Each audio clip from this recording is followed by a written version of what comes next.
Hi friends, Dean here with Escape to Gaming.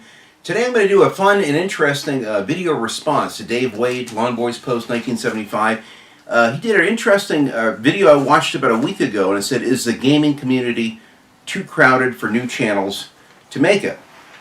And he posited some fantastic points talking about his own humble beginnings. And you know, Dave has a fairly low-tech channel. I mean, everything is kind of in 480p. He puts the camera in front of the TV and plays his retro games or Xbox 360 games, and he has a blast doing it. His passion and enthusiasm for gaming and the gaming community shows and comes through loud and clear, which is he's one of the earlier channels that I watched with fascination. And even though I love many of it, I don't have the time to watch every single one of his gameplay videos, but I try to watch as many as I can, especially with the games that I used to, enjoy playing myself in the PS1 or a Super NES or whatever. So if I see something I like, I'll watch it. But what I love about Dave is his vlogs. I mean, I'll pull up a fresh beer, or a glass of iced tea for one of his vlogs. I just wish they were a little longer. He does them fairly short, usually about 8 to 12 minutes. Sometimes he'll do a nice meaty half-hour one. But I love to watch people's vlogs, and especially Dave. He always has something intelligent and fascinating to say. Steve Benway was another one who I watched early on, who would go on for 45 minutes to an hour, and I spent like close to 3 months going back and watching virtually every one of his vlogs, going back to the old days, and you could see his progression with his way of thinking about the gaming community, new trends and things that were hitting gaming today, and I found it very fascinating. So I'm going to be all over the map with this. I didn't have any, notes or anything. I just saw Dave's fascinating rant on this.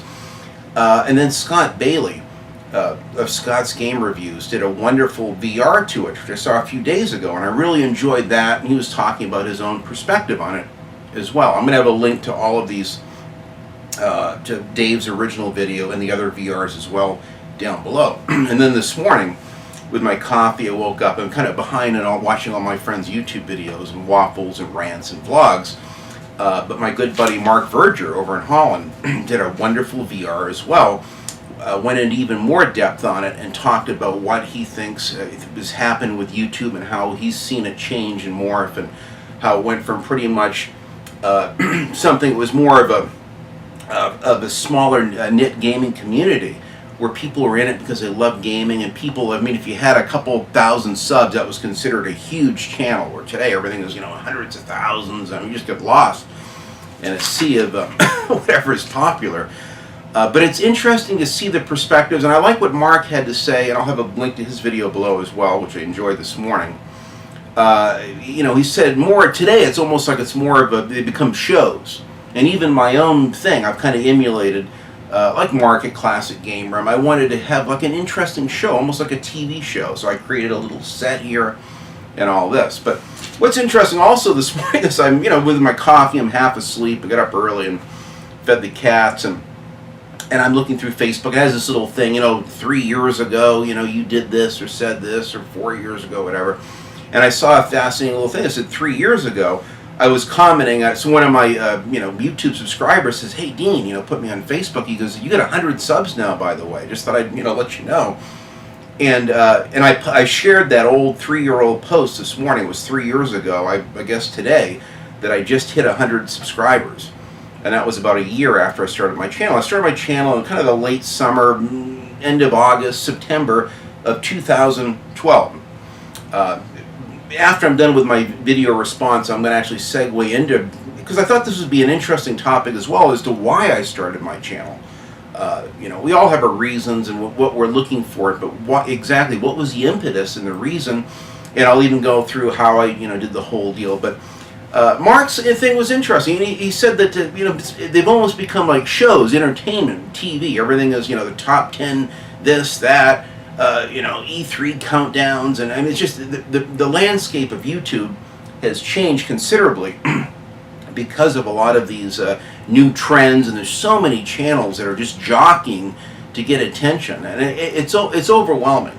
In fact, when I get in on it in 2012, I had already been watching YouTube for only just a few years before that. I think I started back in 2009 was where I really started watching Classic Game Room. and a couple other channels, mostly IGN and GameSpot. I really didn't know about all the little channels, or even Steve Benway and Dave Wade, and many wonderful other retro gaming channels that we see so many of today. So I mean, gaming has changed. Now you've got all this streaming and Twitch stuff, and there's you've got, Machinima had their own, which I watched their channel for a while. They had a lot of countdowns, top 10 reasons why we hate this game or this, or why we love GTA 5, and they give you the reasons. And so it changed. It has kind of distilled down to this real fast information. You got to do lots of quick edits, and it's got to be done in 5 or 6 minutes. Or people with their ADD, their attention span, they can't watch it, and God forbid, and then they'll tune into something else. And so it's changed, but I think that if your personality comes through, it's something you feel passionate about, there's no reason why you can't start your channel today. I mean, I was late, even looking back 4 years ago in 2012, I was really late to the party. I mean, I missed the whole heyday of YouTube. I would have given anything to have been a part of it, in the early to mid 2000s, were just small communities, almost like the old chat rooms on the internet. And that's the dynamic of it that I really was drawn to with YouTube. Instead of just broadcasting, which Mark had made a reference to today, it's more of people broadcasting what they want to talk about. And I do the same thing. I mean, naturally, we're all narcissistic to a certain point. We want to talk about the things that we're passionate about, good or bad, or things we hate, or the things we love about gaming, or what have you. I've tried to lean towards the positive. I try to stay away from the negative and the drama. I certainly will have my opinion with things that I don't like that broken Mad Max game that required 4 huge patches to get the damn thing to work. It was my game of the year for 2015. But I mean, I suffered through a lot of problems. I got 102 hours into it, accidentally deleted because of a really weak save system. Deleted my 102 hours and had to replay the game from the beginning. So I mean, I got over 200 hours on it. I still have 40% of the main missions left because I went nuts trying to do every side mission and uncover every little hidden, treasure and thing that was out there. It's a fascinating game, and it's games like that that was my impetus to get into gaming. I just wanted to share how I felt about it. And what's funny is that a lot of the channels that I really was into back in 2009, 10, and 11, some of those channels, there was one of my favorites, a friend of mine, his name was Dan, I can't remember his last name, and he had this Zeitgeist game reviews, really high production values, very polished reviews, did a great job, great audio, video. He got a job at a bank and had a career and kind of went on with that and got away from YouTube. He had a newer Dodge truck just like mine, so we hit it off on Facebook and talked for a while about life and gaming. And so in the beginning, I only had like 5 or 6 smaller channels that weren't as big as IGN or GameSpot or even Market Classic Game Room. And it seemed like you could make a go of it then. I mean, everyone could just start their little channel, and I'd watch many of them with less, than 100 subscribers, and just fascinating to hear the average person, the average Joe out there talking about gaming, movies, music, things that they loved, and just did it. I kind of gravitate towards the ones that were unscripted, the real fast edits and the real polished ones. I mean, I can appreciate the production values as a visual person, someone that, worked in the TV and movie industry. So I've been around high production qualities and set painting, and even when I did my own little set, I mean, I put some thought into it to make it attractive and nice. But that's just me. That's just because I'm built that way. I would do this with anything that I'm into. I always kind of take things to extremes and I'm into how things look visually. I'm a graphic designer, so I take a lot of pride in putting something nice together like that. But it's in the hundreds here today. Really hot. I got the air conditioning cranked, so you might be hearing the air conditioning in the background. But thank God for it, because we have a lot of hot months where it's like 98 to 105, 107 every day, and you go outside and it's oppressive. So bear with me here. But so I mean, YouTube has changed quite a bit, and it's been so gradual and so slow. Sometimes I have to stop and remember back, and I think of like Zeitgeist Game Reviews that's gone now. And many other smaller channels. I saw other smaller channels that were very active around the time I started them. They were ones that I actually looked up to, and I'd ask them questions. And there was another guy, I can't remember his the name of his channel. He did a lot of game reviews. I can't remember it. And he's gone now. And a lot of people that were really popular and had huge, for me, they were huge channels, 15,000 subscribers or whatever. And I'm like, God, I don't know how you can get your channel to grow so big. But they just, they found the right time, the right place, and people like them and their reviews. Star Wars HD is one of the channels I watch. Robbie and Ryan Thomas that run. They have like open world games and Star Wars HQ. Their channels are huge, hundreds of thousands of subs and all this stuff, or more, quite a bit. And when I met them, they just had a smaller channel called GameVerb. In fact, they liked me so much they actually had one of their playlists of just my little rants and things. It was a small channel, and I met them because they did a wonderful review of Forza Horizon, the first one. And they had a special thing with Turn 10 or whoever did that. I forget the name of the development team that worked with them. But I thought it was interesting that they had like a exclusive thing where they had early access and they could show gameplay. It was the first time I knew that some gamers or YouTubers had like early access to games and could show gameplay or what have you. They had an exclusive deal on Forza, and especially Forza Horizon, and I met them through that. And I said, man, you guys. And when I got into YouTube initially, I was just into typing into the comments. I just loved to be a part of the community, even though I didn't have a channel myself. So for over a year, I toyed with the idea of having my own channel. I wasn't afraid to do it or get in front of a camera. I just didn't know how to do it. I'm a caveman with technology. And I had some people who were very patient with me that took the time to show me how to use a little flip camera. One of my early friends kind of showed me the ropes. Said, Dean, here, I got a nice, Panasonic or Sony type Handycam. Why don't you take my little flip camera? It'd be perfect for starting your thing out. To me, it was like high tech. Oh, wow, this is great. HD even. Wow, this is great. And I said, thank you. And I used that camera until recently. And then I got this new Canon, HD. I don't know what number it is, but it's a nice little camera. Just high quality imaging and 1080p graphics and all that. So it's great. So now actually, I just recently, I've been uploading in HD for the first time, where my channels were like 720p before. Now I got them in 1080. It just takes a little longer to render, but I like to make my things look as good as possible. I was happy with the flip camera. And for the first few years, I just put the flip camera on a tripod right in front of my older 46-inch Samsung, and I'd play the game, and I'd have the thing recording away, and that's how I recorded my early footage. But it's interesting. In the beginning, I got into it. I'm all over the map with this, but I got into it because I like interacting with the comments, and I would see people like Robbie and Ryan. They were talking about Forza Horizon. They're so passionate. Oh, we love Forza Horizon. We've had so much fun playing it. My brother Robbie, twin brother, and I, we play this. We've had so much fun. Here's our cars. Here's how we have them customized. And they would do a whole series of videos on Forza Horizon. I watched them and constantly commenting in the comments. And man, you guys are great. It's just great to see that how if they're going to be working on a second one or any new DLC that you know of. And so I'd love to have interaction with people and talk about why they love the game, and that's where you could see that some people were in it just for the money, for the clicks, and sometimes you might get a thank you or a little thumbs up thing on your comment. That's it. They really had no interaction with you. And then other people would take the time and respond, which I always liked. So to me, it was kind of a sign of a first-class YouTuber, someone that takes the time and just responds. Sometimes it's impossible when they got hundreds of thousands. I'm following a couple big channels now, and occasionally you'll get like a thank you or they'll say something nice, but they've got so many subscribers. I mean, they obviously can't respond to every single comment on Twitter or their YouTube comments or what have you. So it's understandable, but that's why I got into it in the beginning.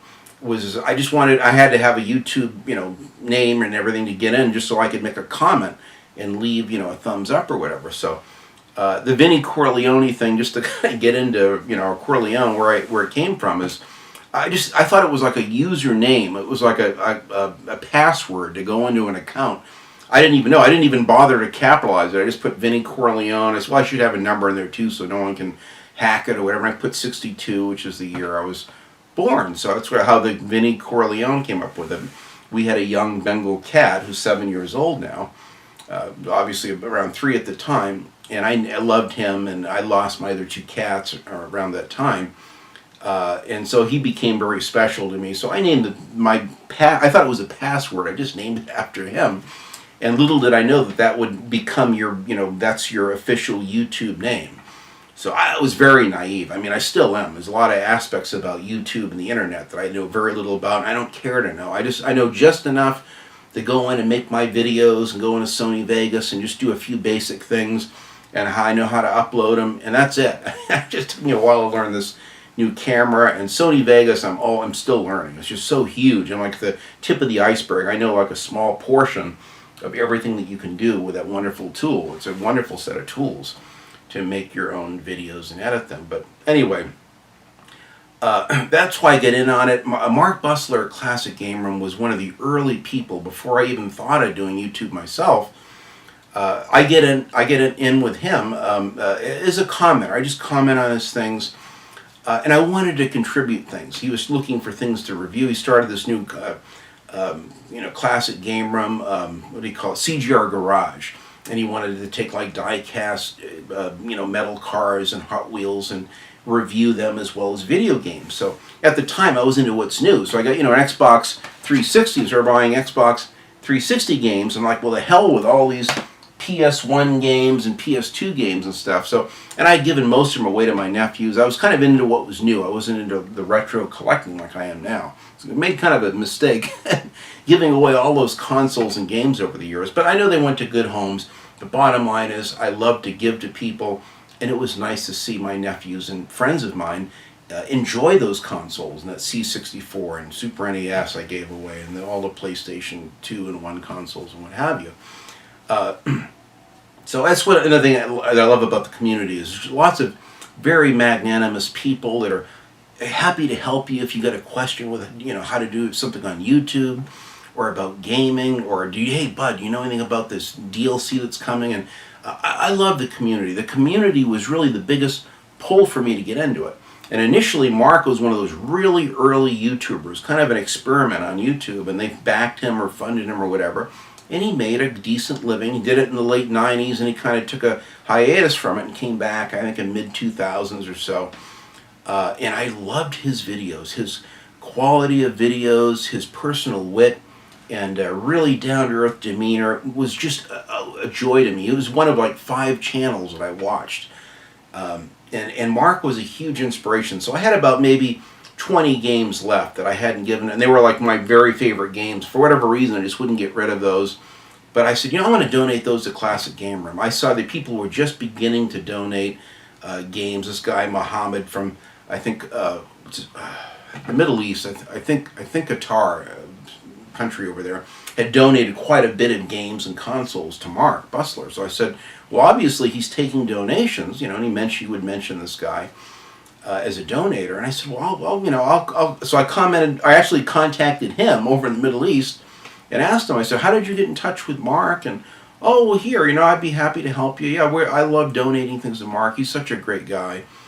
And he gave me his personal email address. This is after I'd, been corresponding with him in the Middle East for a while.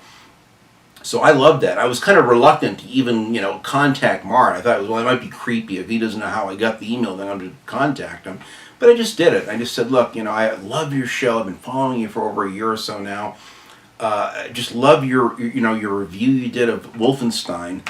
Where is it? Right here, in 2009. It was one of the first, in fact that was the first review that I saw. I love this game so much. I wanted to see who else loved it too. So I'd go in there and I'd type in Wolfenstein 2009. And all these, IGN and GameSpot, everyone, Kevin Van Ord had given it kind of a jaded, indifferent review. Well, it was okay. I mean, it had potential, and, I like this aspect of it, not less.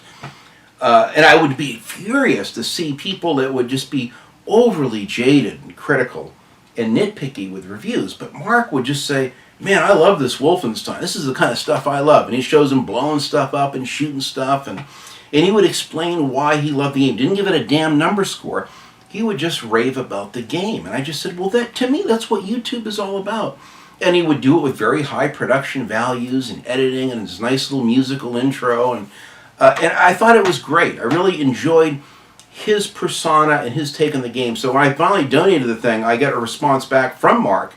He says, well, I'd be happy, delighted to take those games. I know a few of those I could review. Here's a person, a contact within our company. Why don't you contact her, and she'll tell you where to send the games and all. I go, well, thank you very much. I love your show, by the way. Great and nice chatting with you. And that was the end of it initially.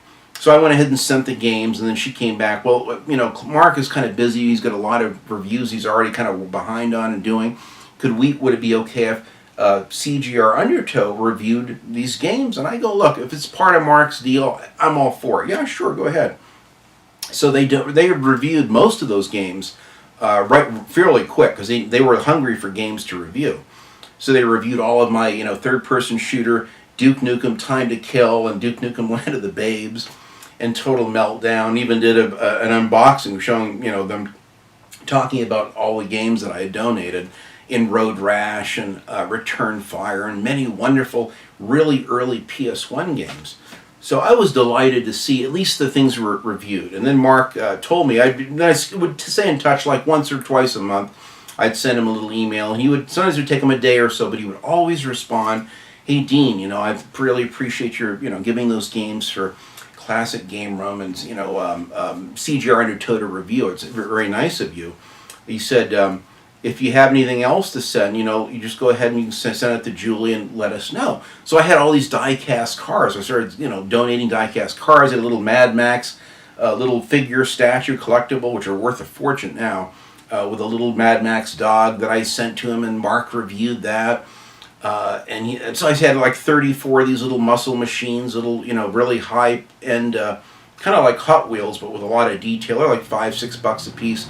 I donated, 30-something of those, and he went through and reviewed most of those, and then die-cast, Budweiser race stock cars, and James Bond 007 DB5. Some of these were $165, really nice collectibles. But I knew that things that Mark liked. He loved James Bond. So I said, you know what?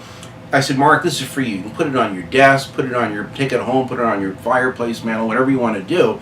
But I just want to give you things to review. I was so happy, and of course I got a kick out of it when he mentioned, oh, my good friend Dean from California donated this, die-cast car or whatever. So that's kind of how I started interacting with it, and still hadn't really thought about getting into YouTube per se myself. That something that almost came a little later, but. And then Mark started always talking about El Caminos and El Caminos. He said, I want to buy an El Camino. My dad and I are in the market for one. And I went ahead and did the painting for him.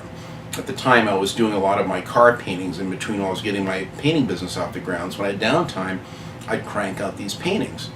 And I told him, I said, I don't know if you're interested, but I'd be happy to do a painting for your show. Because he said he wanted to get it. They were going to move to a much bigger studio, and he wanted to have a much bigger set. And I said, I'd love to do a big El Camino painting for the back. You're always talking about El Caminos, and I'm a car guy myself. And he goes, oh, that'd be great. If you can do it, that'd be fine. He probably didn't know what to expect, didn't give it another thought. Well, I spent, 70 hours lovingly making this El Camino painting, and I sent it to him, and he did an unboxing. I have a playlist on my channel where you can see Mark unboxing it, and then him having a wonderful interview with me, a 3-part interview, talking to me about my art and gaming and all, how I found him on YouTube and the whole thing. But that was back when you could have that kind of interaction on YouTube. So to me, it was exciting. And then I had my brother-in-law would come over, and he goes, hey, let's see that video with you being interviewed. So I was like proud to show this video. Oh yeah, here's me and Mark on Classic Game Room, shooting the shit. And it was very novel. I got really excited. And I had friends of mine. I said, dude, you ought to do your own YouTube show. In fact, after I did that, I had 65, I think, private YouTube messages, people from all over the world. Hey, we loved your interview with Mark. Boy, you're a great guy. Thanks for donating so many things for Classic Game Room to review. You should do a channel yourself. We'd love to follow you, And I said, well, right now, I just have my channel name just so I can comment and, like the videos and stuff. But I'll think about that. I'll keep it in mind. So I started toying with it. It took about a year later, and I met some other YouTubers. In fact, it was over a review of Call of Juarez: The Cartel. Now, this is a good example. This game is it's not real politically correct, and I think that really is one of the real reasons why it got a lot of really bad and spiteful, hateful reviews on it. But I love this game. This is one of my favorite top 10 FPS games of all time. I think it's that good. It's so unique. Kind of like, Battlefield Hardline, kind of a different take on an FPS thing. Instead of military, it's like cops and robbers and, drug dealers and crooked FBI guys. A fascinating story and characters and premise. Kind of like a Kane and Lynch, kind of a dark anti-hero type deal. But I really like this game, and I met another reviewer, ironically, through this game, had a small YouTube channel with a few hundred subscribers, and he reviewed this in a fairly low-tech way himself, and gave it a really nice review. So I started commenting on, got to know him, and we became friends on Facebook. And I said, that's great that you can see the fun in the game, and it's so nice. So I started realizing there's more people out there, and sometimes you'd see a review. Not all of them were from giant companies like IGN or GameSpot or Destructoid or Polygon or anything like that. There were lots of little independent channels, just normal gamers that would play a game and then give their 2 cents on it. Some of them had 35 subscribers or 300 or 13,000. And those were the ones that I wanted to see because it was real. I said, these are real gamers with real opinions. Some of the opinions were fairly simplistic, some weren't. Some were sitting on the edge of an unmade bed talking with, a bowl of cereal that's half eaten next to them or something, Some of them had high production qualities or green screens. But I respected and appreciated all of them because to me it was real. It's like real reality TV, which was popular.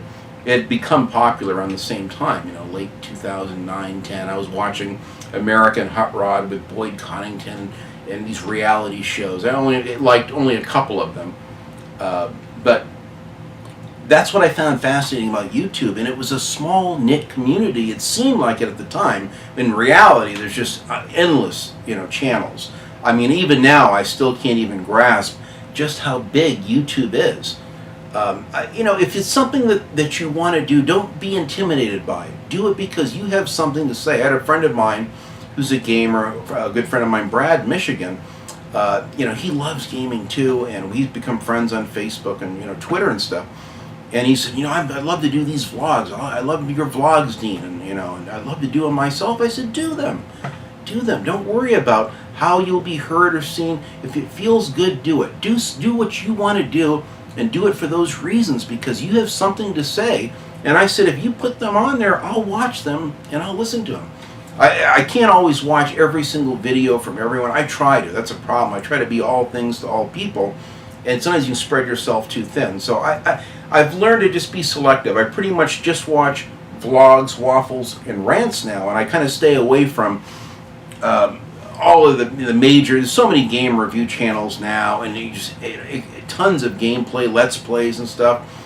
Phil at DSP Gaming for years early on. I followed him from the very beginning in 2009 or so. And I'd watched a lot of his Let's Plays of games that I liked, or if I get stuck in a game, like, how the hell did you get through this level?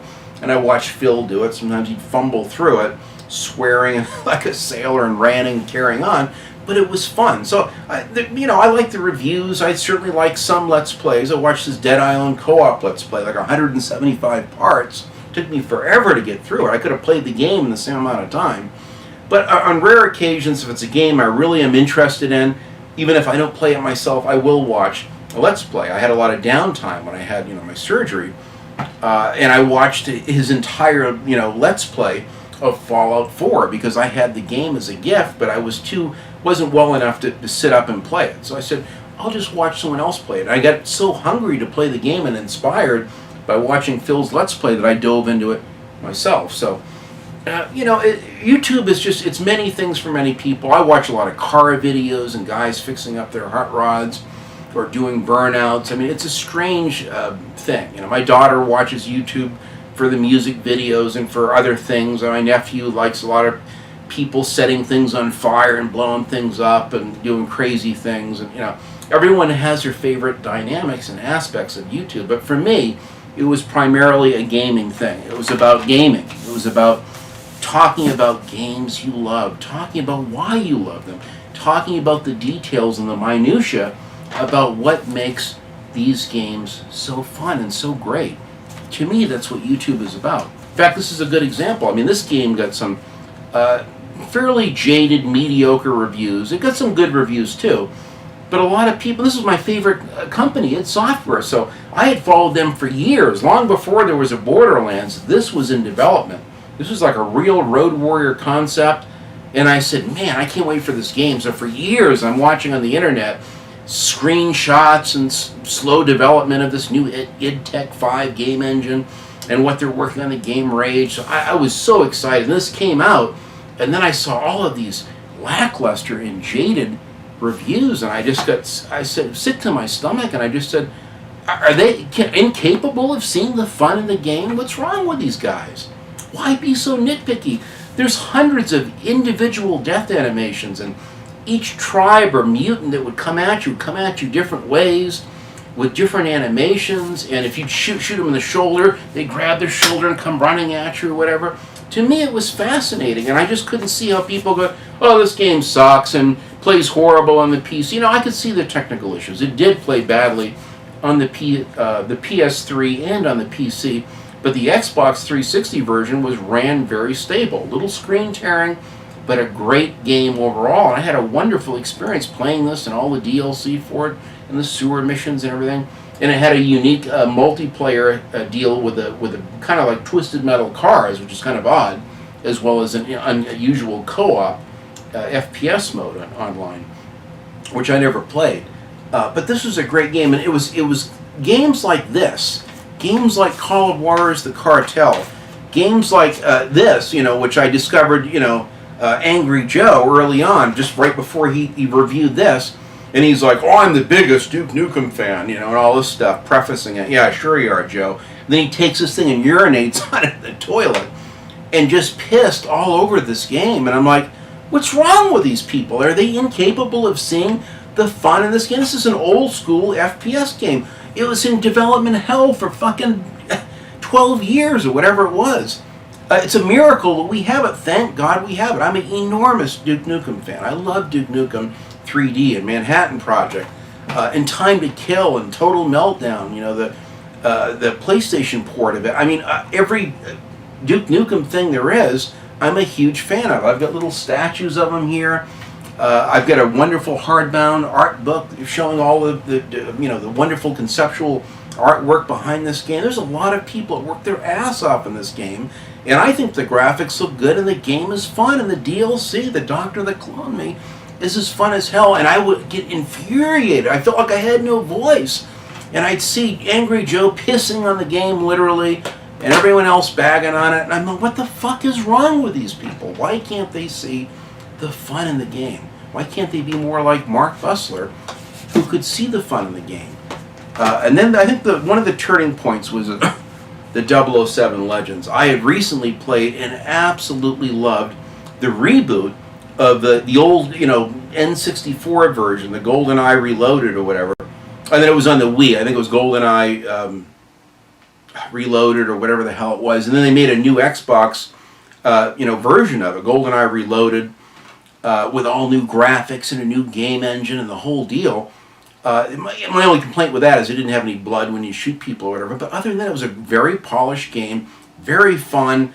I couldn't wait to get from one level to the next. It was a great FPS game. As a James Bond fan, which I am, a huge fan of James Bond, I thought it was fantastic. Well, Eurocom that did the same game, GoldenEye Reloaded, 007 GoldenEye Reloaded, did this, and I read about this upcoming game, GoldenEye Legends, they're working on. We're going to take each of the Bonds, of the Sean Connery Bond and Roger Moore, and even from Her Majesty's Secret Service, what's his name, George Lazenby, I think it is.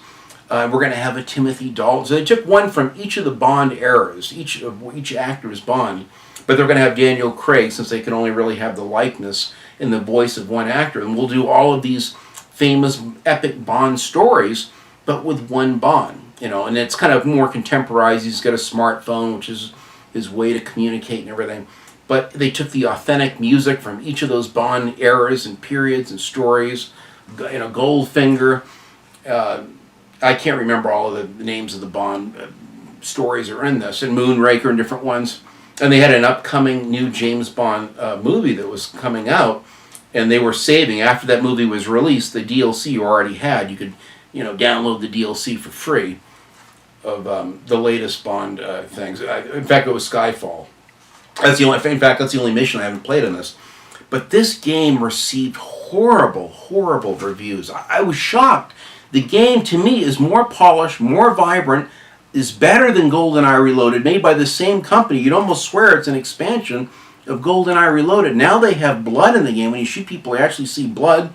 They brought back the Bond gadgets, which were criminally missing in GoldenEye Reloaded. And I saw no one else pointing any of this out, and it drove me nuts. I'm like, my God, that's it. I got to do a YouTube thing. So it was because of championing these poor, mediocre, well, I don't look at them as mediocre. They were considered mediocre games or substandard games or considered bad games. And that was my main reason for doing my YouTube show, was just to be a voice, to tell people, look, I've played this game. This game is outstanding. It's better in 4 or 5 different ways than GoldenEye Reloaded. It virtually is illogical and impossible for this to get a worse score and to get a bad review. I just don't get it. And I had argued with, God, many reviewers on YouTube about it. Some of them were too big to comment back. They didn't care. It's like, well, this is my opinion, and I'm a journalist. So, there you have it. But I felt I had something to say. Those were my reasons for starting YouTube, was to counter all of these bad games, or games like, Rambo the video game, which is a great game in my opinion. Yeah, it could be better in many respects visually. Yeah, you can pick it apart all day long, but it works and it's fun. I just wish the damn Baker Team DLC worked. When I'll get back to this in a minute, but that was my reason for doing my YouTube reviews. And I started off, I reviewed like Forza Horizon was one of the first games I reviewed, in Far Cry 3, and just a couple games, Hitman Absolution in 2012, the latter part of 2012. I was so excited.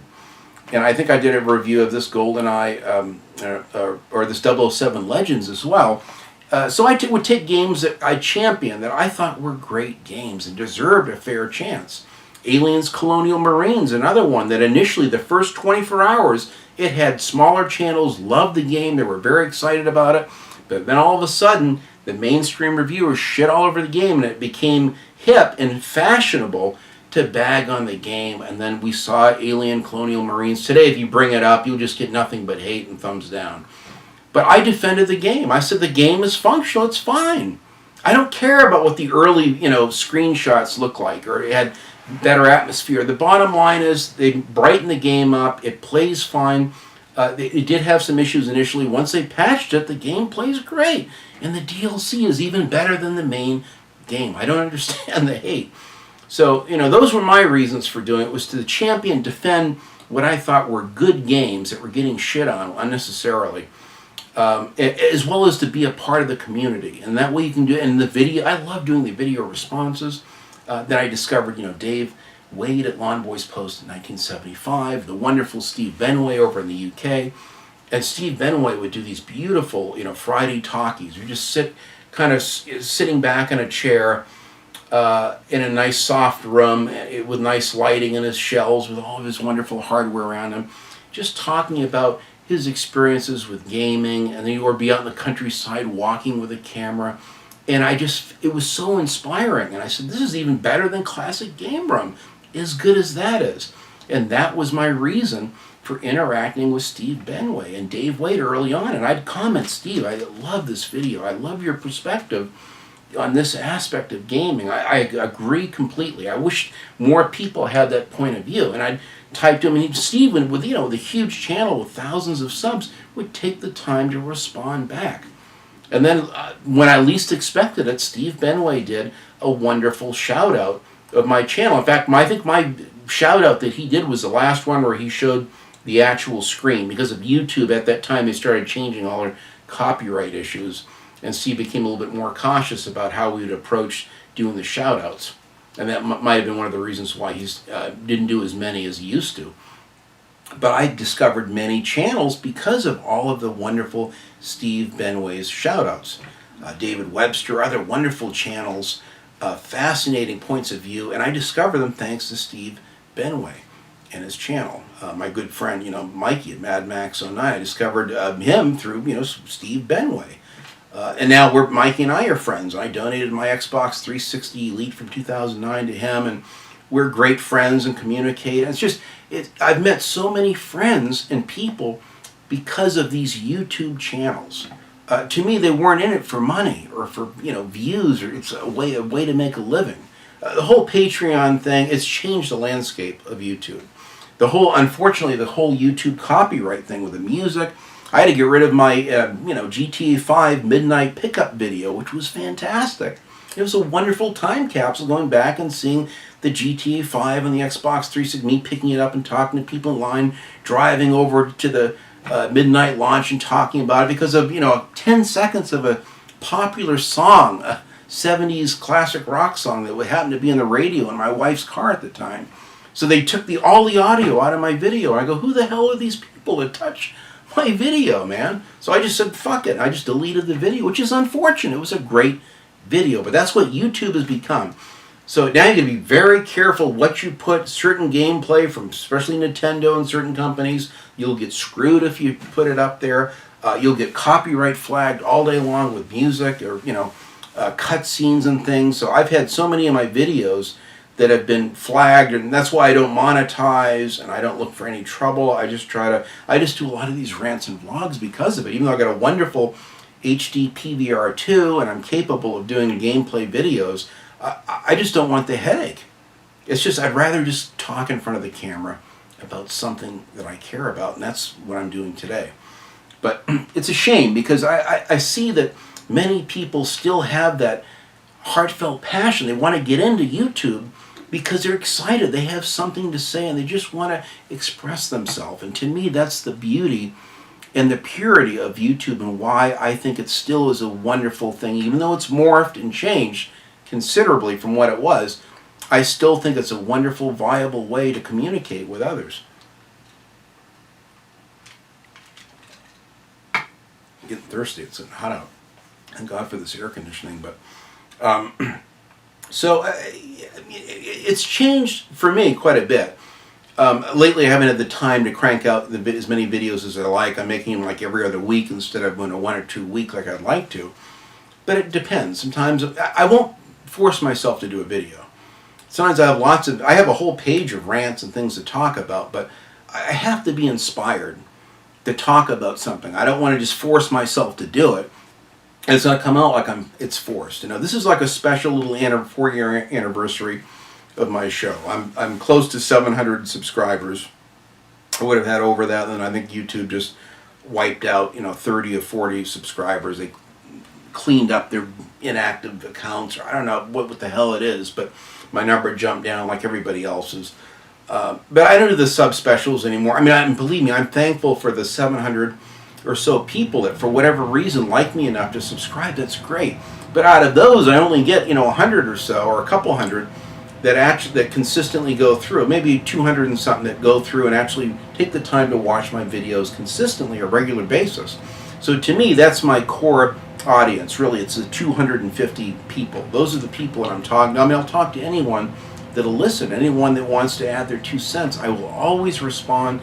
Every single comment, I take the time to respond. I think that that's a sign of a classy YouTuber, someone that cares. Obviously some people with tens of thousands of subs can't go through and answer every single one of them, but you'll see people that will at least make the attempt. Steve Benway is very good at it, and he's got a huge channel. For to me, it's huge. Dave, Wade at LawnBoysPost1975 has got thousands of subs, and he takes the time to respond. Sometimes it takes him a whole evening to go through back to a couple videos and go through and respond, but he makes the time to do it because he's into YouTube for the same reason I am, to communicate with like-minded friends and to share a passion for a hobby that we love. It's a great way to get information on games. I have learned so much. I thought I knew every PS1 and PS2 game there was, and I'm still embarrassed and shocked at how many new games I discover. Even today, another game for the Xbox, my buddy Ben in the UK showed a game. I'm like, wow, I never even heard of that one. I'll add it to my list. It amazes me how there's just so many games and wonderful stories of developers and how the game was made, what went on behind the scenes. It's like a kid in a candy store. I'm consistently excited with new things that I discover and hear about gaming, and games I can add to my collection, games that I'm looking forward to playing, that I can put on a list to try to buy and play and get through with my huge backlog. That's why I'm in YouTube. I'd love to know what are your reasons. For those of you that have a YouTube channel of your own, put down in the comments, what is the main reason why you do YouTube? I'd just really be curious to hear that. What was your reason for starting it? What is your reason for continuing to do it now? I have some friends that had great YouTube channels who continue to comment and respond, but they haven't posted videos in years, which is sad, because I feel they have something of value to say, but for whatever reason, I don't know if they reach burnout or they just don't want to be in front of the camera. Some of them, I think today there's a lot more negativity. I mean, I followed someone recently, their channel, I left a few comments, and I've gotten so much hate from this other guy's channel. I had one guy go in and one day somehow did 13 thumbs down on one video, and I would rarely get a thumbs down, and went back and was putting like 4 and 5 thumbs down on every one of my videos. So I disable the ability to see the numbers of the thumbs up and down, because it's obviously inaccurate when you have people that are abusing the system because of negativity. So I won't validate their opinion. I just make it to where no one can see it, so you can thumbs down it all you want. It doesn't make any difference. I'm in it more for the comments. I'm in it for the people that take the time. And that's just something I've said on 2 or 3 other videos. If you like the video or the video of someone else, just leave a few words. It only takes a minute. It really makes their day. People love feedback. Just say, you know what, that's a really good review. I've never heard those points before. Thank you for taking the time and sharing. Or thanks so much for your opinion on this. I never thought of it that way. I've done things on talking about remastered games, people that were dead set against them. After I gave my opinion, they'd take a few minutes and go, Dean, I'm going to look at remastered games or DLC a little different now after hearing your opinion on it. I appreciate hearing your opinion. And it makes me feel good, that I try to be open-minded and accept and listen to everyone's point of view, which I want to do. But at the same time, I want to share my own feelings of it. But I try to break down and explain why. This is why I don't pre-order games anymore. Because I had a problem. I used to pre-order tons of games to get all the bonuses and the little statues and extra guns and car DLC and all that. But I don't want to be used as a guinea pig to test their games like I did on that Mad Max game. After that, I said, that's it, I'm done pre-ordering games. Now, I have pre-ordered this new Mafia 3 because I want the special pre-order bonuses that are going to come with the game. And I've had such good luck and fun with Mafia 1 and 2 that I thought I'll make an exception with this, and I'll go out on a limb, and let's hope the game isn't broken and it works. But by and large, I stopped pre-ordering games. So, but I turned my point around because I heard other people talking about why we got to stop pre-ordering because we're creating the problem. And then once I took the time to listen and hear other people and interact with them, I said, they got excellent points. I never thought of that. So, and then I made my points on remastered games, and I've had a couple people that haven't completely changed their mind on them, but now they don't hate the concept so much. They say, well, it makes sense. I am looking forward to the Mass Effect or BioShock remasters. Yeah, so I can see it. If it's the right remaster and enough time's gone by, I guess it makes sense. And that's what the community is all about. It's just a way that we can interact together and be friends. We don't have to agree at the end of the day after the video or whatever, but it's nice that we can have a little banter back and forth and give or render our points of view and accept those of others. To me, that's what it's all about. I just got this finally. Now, everyone knows I boycotted this Star Wars Battlefront. I had nothing to do with it because of EA's lame excuse and that guy Moore, no one plays single-player stories anymore, game. It's all about multiplayer. I'm going, that's bullshit. Nobody wants a Star Wars single-player game more than I do. And I played the hell out of both of these for years. I got a huge fight with an Xbox on one of these private Xbox groups because I posted pictures of these and just said, God, I love playing these on the Xbox, and I never touched the multiplayer. This guy goes, dude, it's impossible to have fun playing against bots. Multiplayer is the only way to play Battlefront. And I'm like, well, maybe for you. I never touched it. I played it on the PS2 and the Xbox. I've played this more than any other games on my original Xbox, and it never gets old. I play my favorite Bespin maps or whatever over the Death Star maps over and over and over. The space battles, especially in this with flying with spaceships, is epic. So, I mean, I know what I like. At 53 years old, I know what I like and I know what I don't like. I don't just buy into every new thing that comes down the pike. So it's good to question things and be a critical thinker. And I'm the biggest of Star Wars fans. So when this came out, I mean, everyone's, oh, Gene, you're going to get the Star Wars Battlefront. I said, no, I'm not getting it. Because I'm not into multiplayer. And their little survival mode, I heard within an hour and a half you can beat every one of the survival modes. So to pay full price, and this was like, an $80 version of the game initially, to pay full price and not get, a complete game that I can play offline, not just a rental off a server. No, I'm not doing it. It was a matter of principle. And yes, the game looked great. Yes, the production values are fantastic. Yes, DICE did their homework and authentically went to the places where they filmed the movies and spec'd and mic'd the models to get them perfect. That's wonderful. Now I can enjoy it.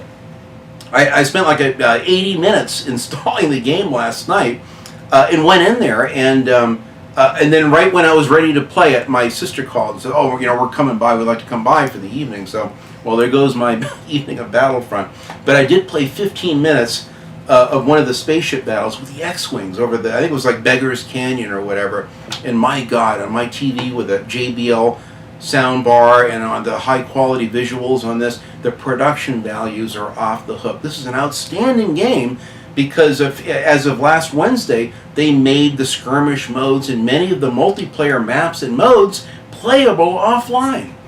So, and it's reasons why because I have this channel to have a platform to talk about why I'm boycotting a game, why I think this everything going server-based trend sucks. This new No Man's Sky, I will boycott it because it's a server-based game. What a great concept. But when it's no longer popular and they pull the plug, you take this game and throw it across the fucking room or make a coaster out of it or trade it in and get 2 cents on the dollar because that's all it's good for. To me, if a game is worth playing, it's worth replaying and it's worth having in a collection. That's my whole standing, with video games. If they're worth having in a collection, it's because they're worth replaying. There's something special about the game that is worth returning to. Years later, I can open this up and I just get flooded with emotion when I see the original thick booklet and the game, and when I fire this bad boy up and hear the opening themes, as primitive as it looks on the old original Xbox, via component cables on my big 55-inch 4K Samsung, this looks and sounds amazing even today. That's why I play and collect these old games. That's why I have this YouTube, this little channel, is just simply to share my passion for what I love about gaming. And when they do something right, it's great.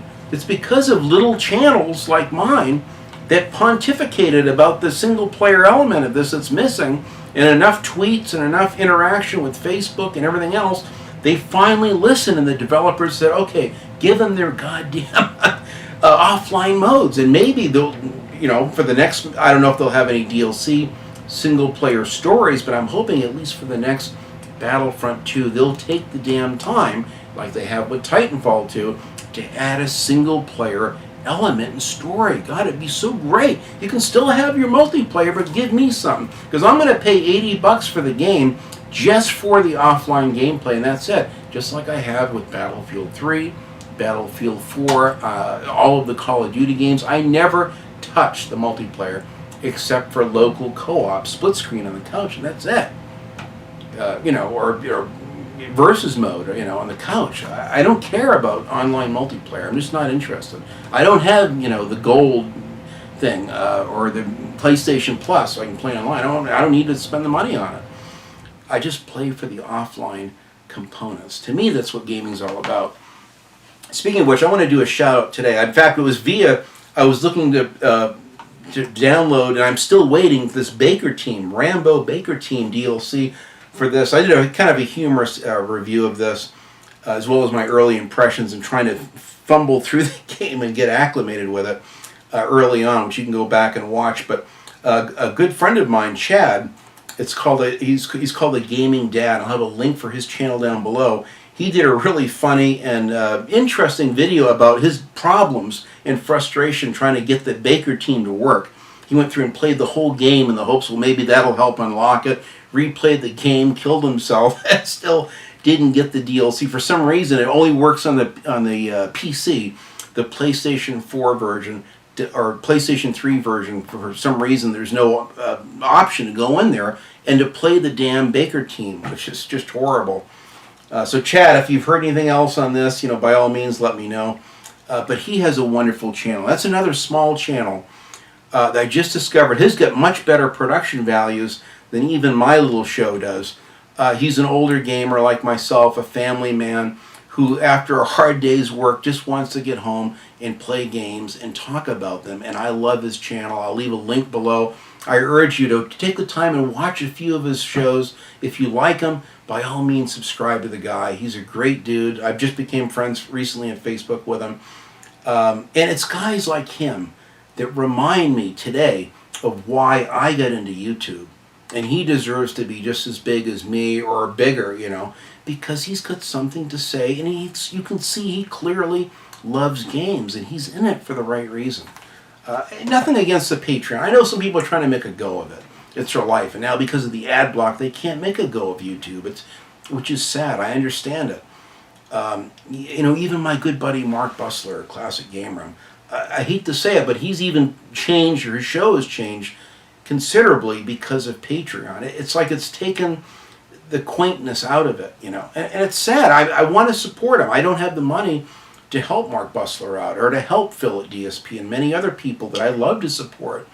The Angry Centaur Gaming, another wonderful channel who does great game reviews. I wish I had the money to support 3 or 4 of these channels that I like on Patreon. I just don't have it. Or Metal Jesus, or any of these guys. Doesn't take anything away from them. I still support their channel. I comment and like their channels.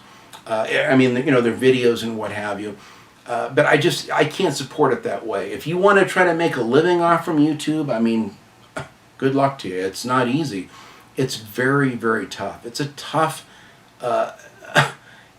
road out there. I think if you want to be huge on YouTube, you got to look at what your real reasons for getting into YouTube are and weigh it all out. I'm in it because I'm passionate about games. That's it.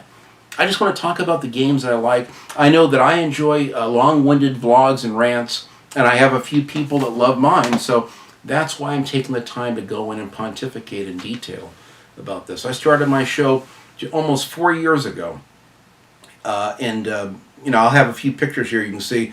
I designed this little sign. I came up with this whole concept in one evening with a show. All of a sudden I thought of this Escape to New York theme. It just popped into my head. I got the rights to a cover of the song. I came up with an orange line, which is like he follows as he's going in the movie, in the early part of the film, as they're walking down this corridor, follow the orange line. And I kind of came up with this whole theme. It just kind of came out of nowhere at night. And literally in 30 minutes, I designed this whole set, this logo with a little joystick and the controller thing behind it. Everything was that came up, and it was going to be, I said, I didn't even know what I was going to do. I was going to talk about actually newer games that I liked, and not so much retro stuff, but it's turned into retro. So I thought I had enough to have the old joystick, but to have a modern Xbox 360 controller silhouette. And this is my little set. I'll have a few pictures here you can see of me actually lovingly hand painting the little set, the little sign. I cut this out with a jigsaw and sanded the edges nice and painted it. And I painted the room. And then when we moved and bought this house 3 years ago, I had to repaint the set. So I redesigned it. I made the orange stripe just like an inch or so wide, or a little bit wider. And there's a light gray with a dark gray. Everything on the other side of the stripe is a darker gray to match this. It's very subtle. It's a nice little theme. I just recently went through and redid my game room behind my closet doors. I've got wonderful shelves in here now. I went through and reorganized all my shelves, my IKEA thing. So it's a wonderful place to come and chill and do my little YouTube show. So whether my channel stays exactly where it's at with subs, that's fine with me. If it grows to another 100 or so, or a few hundred, that's fine too. To me, it's a way to interact with my friends and like-minded buds in the gaming community. It's the saddest part is that all these wonderful people I interact with, they live over in Europe or Australia or New Zealand or the other side of the United States in Ohio or something. And it's hard that you get together with them physically. I mean, once a year I go down to LA and I get to see my bud Cameron of the Industrial Gamer. Wonderful guy, very passionate gamer who wants to get a job and a career in the gaming industry. But he's just passionate about gaming. He plays every game there is and has something to say about it and wants to be a story writer for gaming and even like head up a development team. And I wish him the best. To me, that's what's exciting about it, is we meet all these people. A few of them we're fortunate enough to actually see in person, which is cool. But most of them, I just have to be happy to see them on Facebook and interact via Twitter and Facebook and YouTube. That's just where it's at. So that's my reasons. I just wanted to go over them. This is my little 4-year anniversary. It definitely is a video response to Dave Wade's post about, is the gaming community too crowded for new channels to make it? No, I don't think so. I think that depends on how you define making it. I guess that really is what it boils down to. But if you got something to say and you want to be a part of the community, jump in. When you interact with people, when you go in the comments and like and comment, that's how you get interaction. Before you know it, other people read your comments. Hey, I like that guy's point of view. Oh, look, he has a channel too, and has something to say, and that's how it picks up. It picks up. I mean, it snowballs slowly. It takes time. The first year, I mean, it took me, forever to get 100 subscribers. And I had some very generous people like Steve Benway, who did a wonderful shout-out. I gained 150 subs by Steve Benway's shout-out overnight. I mean, within, I think, 2 weeks. I was shocked. Steve goes, I hope you got some subs from that shout-out. And I go, oh, dude, I got quite a few. I got about 150. He was even surprised by that number. Dave Wade also shouted out my channel. I got, God, I don't know how many, another 100 from him or 75 or so, quite a few.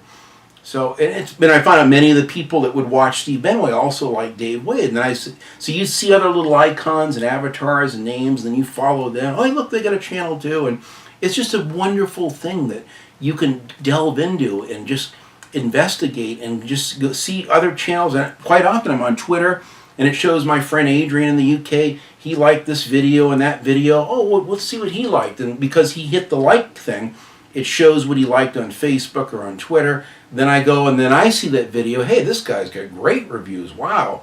So I sub to his channel, and that's how it grows. That's how you grow your YouTube channel. If you want to do it, you got something to say, do it.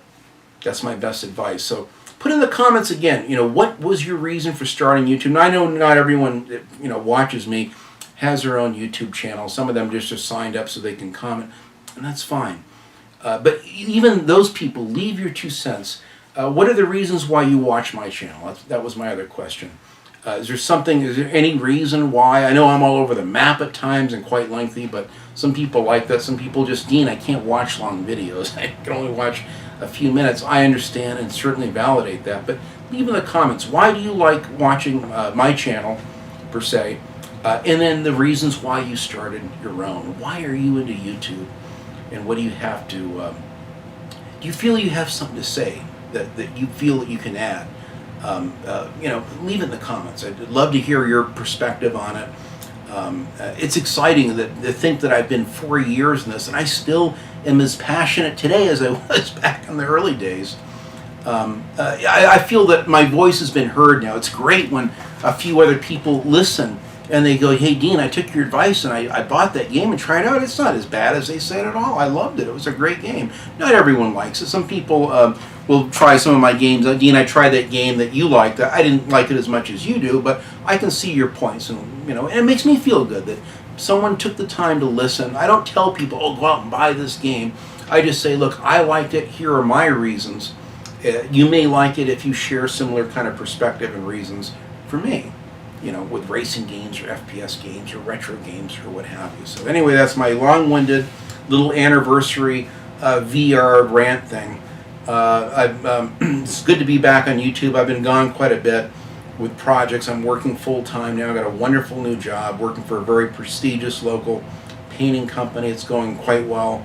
I'm still in a lot of pain and trying to work through those pain issues. It's going to take time. Doctor said 6 months to a year. I just do the best I can. I'm just happy to be active and working again. So at least now I got money to buy games and consoles, because I want to get that new PlayStation Neo when it comes out, as well as the Xbox One S, if I can swing it. So we'll see. But anyway, guys, thank you so much for watching. And thank you so much for your undying support and heavy contributions to my show and to my Facebook page and Twitter. It really means a lot to me. I do this for you. I do this because I want to be a part of your life and your channels and your enthusiasm for the exact same hobby. Whether it's movies or video games or whatever it is, we all have many things that we share, and that's what makes YouTube wonderful, in my opinion. So thanks for watching, guys, and enjoy your games.